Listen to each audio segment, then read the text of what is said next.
How did you get into acting? I was about 18. It was my first real job, and it was a very unusual job because I was working in the box office of the Old Vic Theatre.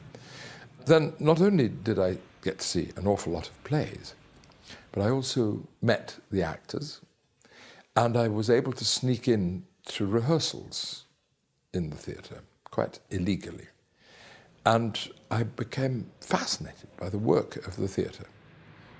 What in particular fascinated you? But the thing that fascinated me, as I said, was when I was in rehearsals, it was the work of the theatre, the sort of work it was. So I'd stand at the back of the Old Vic Theatre when the actors were rehearsing. But mostly it consisted of people sitting rather glumly about saying, well, I don't know how to do this. I don't know how to do this. I don't know how to make this scene work. I don't understand my character. And the director would try to help them to understand the character or suggest a move here or a move there, or maybe they'd try walking in a different way or putting on a different hat. And bit by bit, it started to fall into place. And I thought, what a wonderful job. A fantastically interesting job to wrestle with these kinds of problems, trying to understand the characters, trying to find out how best to express them and show them off. So I came to acting very much from that point of view. The role that first made you famous as a young actor was playing Mozart in the original theatre production of Amadeus, which later went on to become a film.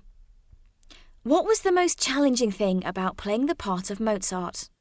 What was a challenge was that Mozart was a person who'd actually lived and was indeed one of the greatest artistic geniuses of the whole of Western civilization. And I was a great lover and admirer of Mozart's music. So there was a tremendous challenge to bridge the character that Peter Schaffer had written. And Peter Schaffer knows all about Mozart as he could, so that Mozart was sort of a smutty, hysterical child, really, in a lot of the play. My job was to reconcile that with the fact that he wrote the Manager Figaro.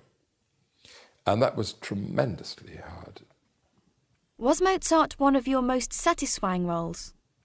No, I wouldn't say that that was the most satisfying. It was the most exciting, because its fame, almost from the moment it was announced, was overwhelmingly greater than anything I had ever done, or to be honest, ever have done since. The fact that the play was very, very controversial when it opened proved to be very shocking for many people, only increased the excitement around it. And it was astonishing to look out into the auditorium every night and to see Paul Newman or Robert Redford or Ava Gardner or Margaret Thatcher sitting out there, because everybody had to see that play.